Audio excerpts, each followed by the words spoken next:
جن میں سے بہت سے شروع کے لوگوں میں سے ہوں گے اور بہت سے بعد والوں میں سے۔ اور جو بائیں ہاتھ والے ہیں کیا بتائیں، بائیں ہاتھ والے کیا ہیں؟ وہ ہوں گے تپتی ہوئی لو میں اور کھولتے ہوئے پانی میں اور سیاہ دھوئیں کے سائے میں جو نہ ٹھنڈا ہوگا نہ کوئی فائدہ پہنچانے والا۔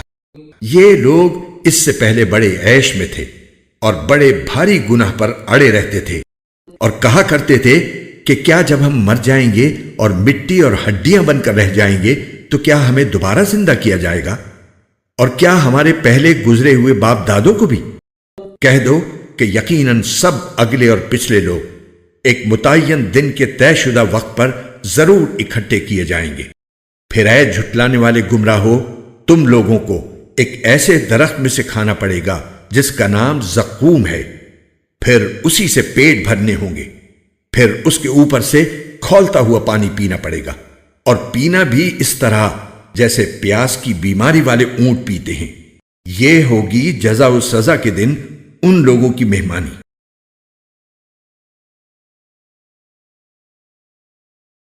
یہ بتلاؤ کہ جو نطفہ تم ٹپکاتے ہو کیا اسے تم پیدا کرتے ہو یا پیدا کرنے والے ہم ہیں؟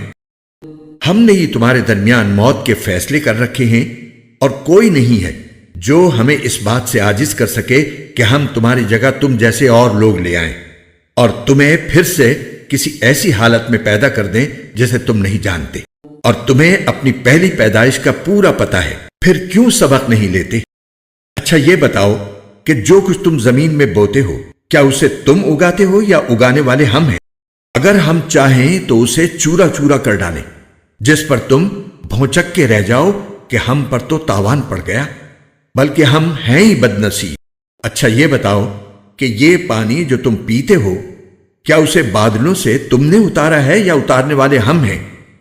اگر ہم چاہیں تو اسے کڑوا بنا کر رکھ دیں، پھر تم کیوں شکر ادا نہیں کرتے؟